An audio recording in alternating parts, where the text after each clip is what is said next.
Magandang araw Pilipinas. Ayan, nandito ako ngayon sa aming rooftop at marami tayong alagang kalapate. Nagkataon may dalawa tayong inakay dito. Ayan, maglalagay tayo ng singsing.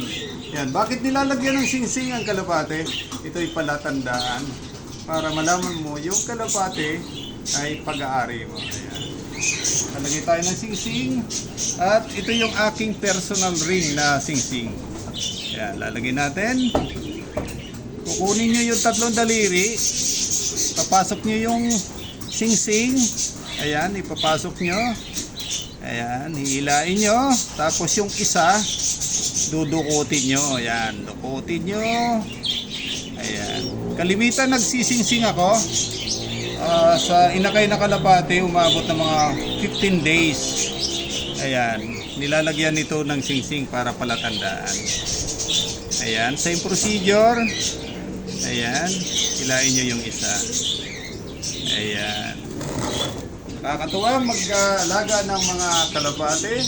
Ayan, mag-alaga na rin kayo. Ayan, thanks for watching and God bless everyone.